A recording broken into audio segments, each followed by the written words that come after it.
Buenas noches, mi nombre es Claudia Patricia Mosquera Gaviria, estudiante de doctorado en Ciencias de la Educación de la Universidad de Portemo. Hoy les voy a hablar sobre el video tutorial del profesor investigador en la asignatura de Investigación Educativa impartida por el doctor Miguel Ángel Araiza Lozano. Para empezar, estaremos hablando de los antecedentes históricos de la ciencia. Nos encontramos que en el siglo 387 a.C., Platón nos dice que el investigador se mueve por el deseo de conocer la verdad, la cual no es visible ni inmediata, por lo tanto su actividad se centra en descubrir y en divulgar. Luego, en el Renacimiento, encontramos a Leonardo da Vinci en el siglo XIII, quien hace una transición entre la ciencia medieval a la ciencia moderna y formulando su teoría heliocéntrica, generó un cambio en el paradigma de las ciencias. Luego Copérnico, en el siglo XVI, nos dice que la investigación, el investigador debe tener una mentalidad universal en búsqueda de la verdad. Luego Max Weber, en el siglo XX, nos dice que la investigación no debe centrarse únicamente en las ciencias naturales, sino que también debe enfocarse en las ciencias sociales, incluyendo ciencias como economía, sociología, política. Posteriormente encontramos a Martin Heidegger, que nos dice que nosotros debemos de repensar la historia de la ciencia, la cultura y la técnica, reconstruyendo la historia de la civilización desde sus orígenes. Luego Hans Jonas, en lugar de mirar al pasado, nos invita a mirar la ciencia pensando en el futuro y replanteándonos hacia dónde queremos llegar. Luego Gadamer nos habla sobre la autocrítica en la labor científica como una virtud principal del investigador. Nos habla de un equilibrio entre episteme y frónesis. Posteriormente, Habermas nos dice que el investigador no debe centrarse únicamente en la parte de la ciencia, sino que debe enfocarse, que todo ese conocimiento lo debe relacionar con los intereses de los seres humanos que producen ese conocimiento. Ahora, los valores y los intereses en la investigación, teniendo en cuenta los filósofos y pensadores antes mencionados, entonces nos encontramos que Platón nos habla de la transmisión, la divulgación y así la comunicación con base en la ética de la investigación. Luego, en el siglo XX, se inicia una relación de la vida con la ciencia. Es allí cuando Weber nos invita a reflexionar sobre los principios morales de la investigación y las consecuencias que puede traer todo ejercicio investigativo. Luego Gadamer nos habla de modestia y humildad que deben dotar de autenticidad toda investigación responsable. Finalmente Habermas nos habla de la ética en la investigación como una crítica a la sociedad.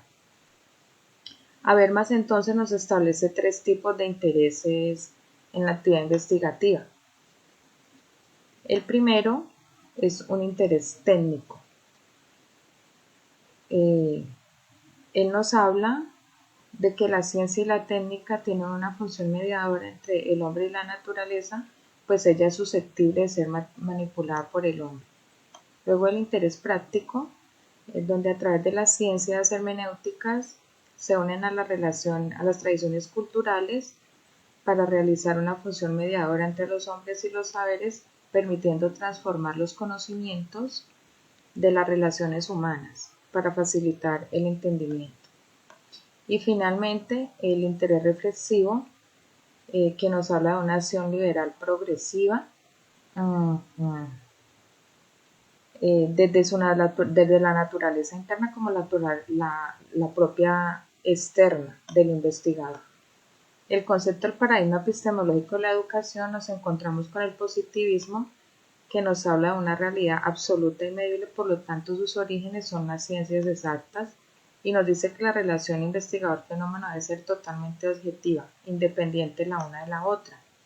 Luego en el pospositivismo nos encontramos con una realidad imperfecta, es decir, que la realidad existe pero no es totalmente comprensible por la subjetividad del ser humano. Luego la teoría crítica nos habla de la relación investigador con fenómeno, con el fenómeno investigativo, en el cual las estructuras sociales se pueden modificar debido a los conocimientos del investigador y a las vivencias de los miembros investigados. Y finalmente el constructivismo, que nos habla de la relación investigador-fenómeno, que debido a la interacción que hay entre estos dos es totalmente subjetiva.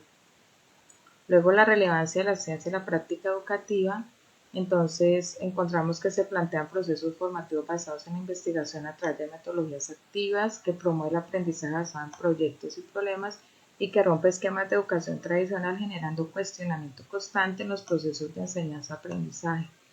Es así que la ciencia y el método científico aportan conocimientos en las áreas metodología, conocimientos, pensamiento computacional y globalización.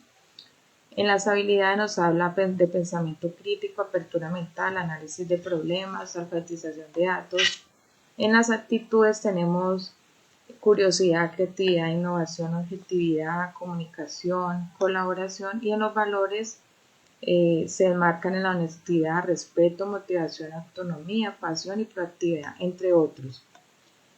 Ese profesor como investigador científico se muestra como un profesional crítico reflexivo con habilidades para saber interpretar, caracterizar, teorizar, formular estrategias y con un alto sentido de reflexión que le permita reconocer sus propias limitaciones y saber actuar para conseguir innovación.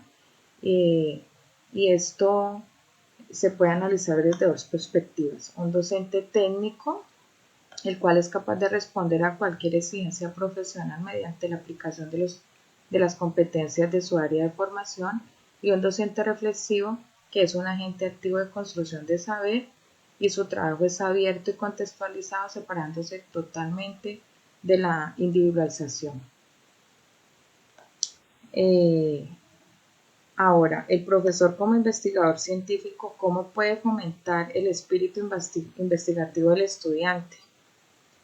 En nuestro contexto nacional en Colombia, podemos enfocarnos en el Plan Nacional de Educación emitido por el Ministerio de Educación Nacional en el 2016, cuando en su sexto desafío nos habla de impulsar el uso pertinente, pedagógico y generalizado de las nuevas y diversas tecnologías para apoyar la enseñanza, la construcción de conocimiento, el aprendizaje, la investigación y la innovación, fortaleciendo el desarrollo para la vida.